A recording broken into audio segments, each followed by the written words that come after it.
فرماتے میں نے اس کا تجربہ کیا اس حدیث کا، اور آپ فرمایا کرتے تھے مجھے اللہ کی عزت کی قسم جو میرے نبی نے کہا حق اور سچی کا ہے، حق اور سچ کا۔ حضور سید عالم صلی اللہ علیہ وسلم نے فرمایا صدقہ دینے سے مال کم نہیں ہوتا، صدقہ دینے سے مال جی کیا کرنے سے، یہ وعدہ ہے نبی پاک کا، صدقہ دینے سے پیسے، اچھا بتایا گا جی مجھے 1000 میں سے 500 دے دیا تو باقی کتنے رہ گئے، تو حضور فرما رہے ہیں کم نہیں ہوتے، 1000 دے دیا تو باقی کتنا بچا، نہیں بھائی میرے محبوب فرماتے ہیں تو اللہ کے رستے میں ایک دے وہ تجھے 700 گنا کر کے واپس عطا فرمائے گا۔ نبی پاک نے فرمایا صدقہ دینے سے مال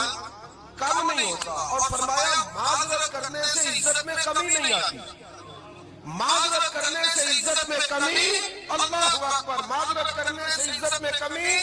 اور حد کر دی میرے حبیب نے، فرمایا تو رب کی رضا کے لیے عاجزی کر، تیرے نبی کا وعدہ ہے اللہ تجھے عزت عطا فرما دے گا، تو جھک جا اللہ کی رضا، عاجزی اختیار کر، سادگی اختیار کر، سادگی عاجزی کر، تجھے اللہ ایک دو باتیں اس میں شاید، ایک معذرت کا غلطی ہو جائے، دوسرا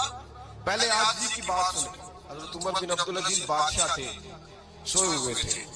غلام بھی پاس آرام کر رہا تھا، مہمان بھی آئے تھے، غلام کی ڈیوٹی تھی ہر وقت حضرت کے پاس رہنا، اب سوئے ہوئے دیر ہو گئی، غلام بیچارہ تھوڑا تھوڑا اونگ آتے آتے سو گیا، حضرت چراغ روشن کا کچھ لکھ رہے تھے، مہمان بیٹھا تھا، خادم سو گیا، اب چراغ نہ آہستہ آہستہ گل ہو گیا، بجھ گیا، حضرت اٹھے، بوڑھے آدمی تھے چراغ صحیح کرنے، مہمان کہنے لگے حضور میں نہ کر دوں، میں نہ کر دوں، کہنے لگے نہیں تم مہمان ہو، مہمان سے خدمت نہیں لی جاتی، تو اس نے کہا غلام کو جگائیے، فرمانے لگے ابھی تو بیچارہ سویا ہے اور نیند سے بیدار کر دوں، خود گئے، اس میں تیل دوبارہ ڈالا، بتی ٹھیک کی، جلائی، واپس آ گئے، وہ مہمان اب بادشاہ کا مہمان بھی تو کو بادشاہ ہی ہوگا، کہنے لگا حضور آپ اپنے کام خود کرتے ہیں، کیا لفظ ہے، کیا حسن ہے، اور دو جملوں میں کیا تاثیر ہے، آپ فرمانے لگے ہاں میں اپنے کام خود کرتا ہوں، جب میں گیا تھا تب بھی عمر بن عبدالعزیز ہی تھا، اور جب چراغ صحیح کر کے واپس آیا ہوں تو پھر بھی عمر بن عبدالعزیز ہی ہوں، میرے اندر کوئی تبدیلی آئی، میں وہی ہوں جو گیا تھا۔ حضرت سیدنا فاروق اعظم رضی اللہ تعالیٰ عنہ فرماتے میں بیٹھا تھا، اور ابھی 3 دن ہوئے تھے نبی پاک صلی اللہ علیہ وسلم کے وصال ظاہری کو، میں بیٹھا ہوا تھا، 2-3 بچیاں آ گئی، اور حضرت ابوبکر صدیق رضی اللہ تعالیٰ عنہ کے سامنے آ کے بیٹھ کے رونے لگی،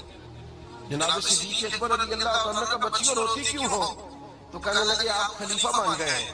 جب سے ہمارے ابا کا انتقال ہوا تھا ہمارا ذریعہ معاش یہ تھا کہ ہم نے بکریاں رکھی ہوئی تھی،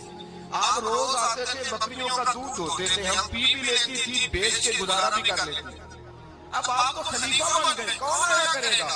تو حضرت ابوبکر صدیق فرمانے لگے تمہیں پتہ ہے جو خلیفہ ہوتا ہے وہ تو خادم ہوتا ہے قوم کا،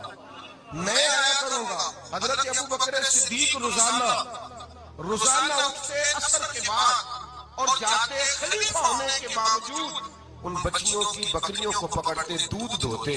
ان کے گھر میں لے کے آتے، حضرت فاروق اعظم جب بھی دیکھتے تو کہتے ابوبکر تو پیچھے آنے والوں کے لیے راستہ بڑا مشکل کر رہا ہے، بڑا مشکل کر رہا ہے، جگر راہ وفا میں نقش ایسے چھوڑ آیا ہوں، میں جس منزل سے گزرا ہوں وہ اب تک یاد کرتی ہے۔ حضرت سلمان فارسی رضی اللہ تعالیٰ عنہ صوبے کے گورنر تھے، سادہ سا لباس پہن کر، سادہ سا، بس اسٹاپ پہ کھڑے تھے، جہاں سے لوگ اندر داخل ہوتے تھے، جہاں سواریاں باندھی جاتی تھی، آج ہم اپنے زبانوں سے بس اسٹاپ کہتے ہیں، باہر کھڑے تھے، کوئی مہمان آ گیا کسی کا، اس نے دیکھا سادے سے کپڑے ہیں، خستہ سی حالی ہے، اس نے سمجھا کوئی کلی ہے شاید معاذن، کوئی ملازم ہے، کہنے لگا خادم ادھر آؤ، ادھر آؤ، آپ قریب گئے، کہنے لگے میرا سامان اٹھاؤ۔ امام غزالی فرماتے ہیں جب تو علم پڑھنے بیٹھتا ہے تو یہ بھی خیال کرنا تیرے اندر تکبر کا بوٹا نہ لگ جائے، عاجزی اختیار کرنا، عاجزی، سر پہ رکھا ہوا سامان حضرت سلمان فارسی نے گورنر صاحب اس آدمی کا مہمان کا سر پہ سامان رکھا جا رہے سنو اور غور کرو، جب جا رہے تھے جو آدمی بھی ملتا گورنر صاحب ہمیں دے دے، مہمان پریشان ہو گئے، کہنے لگے حضور آپ گورنر ہیں، فرمانے لگے نہیں یہ تو میرا دنیا داری کا نام ہے جو ان لوگوں نے رکھا ہوا ہے، اصل میرا نام وہی ہے جو تو نے لے کے پکارا ہے، اصل نام وہی ہے. تو نے کہا غلام ادھر آ. آپ فرمانے لگے پہلے میں ایک یہودی کا غلام تھا, پھر رب تعالیٰ نے فضل کیا تو میں محمد عربی کا غلام ہو گیا, رسول اللہ کا غلام ہو, اور جب میں نبی پاک کا غلام ہوا ہوں تو اس سارے صوبے کا امام ہو گیا ہوں. تو اصل تو میں غلام ہی ہوا نا. دوسرا میرے نبی پاک صلی اللہ علیہ وسلم, ایک تو عاجزی سے عزت ملتی ہے, تکبر سے عزت. وہ جو بندہ کھچکتا ہے نا تیرے نیڑے جانے سے, تو کہتا میری بڑی عزت کرتا ہے, وہ عزت نہیں کرتا. شیر کی عزت ہوتی ہے کہ خوف ہوتا ہے؟ بولے نا تو نہیں ڈر لگتا ہوتا. شیر کا کیا ہوتا ہے؟ خوف. اس کی عزت نہیں ہوتی. تو درندہ, درندوں کی بھی کبھی عزت ہوتی ہے. تو جو آدمی ڈنڈے کے زور پر لٹکا کے ڈنڈا اور وہ لوگوں سے عزت کرا رہا, تو بھائی یہ تیری عزت نہیں ہے, تیرا خوف ہے. عزت عاجزی میں ہے, انکساری میں ہے.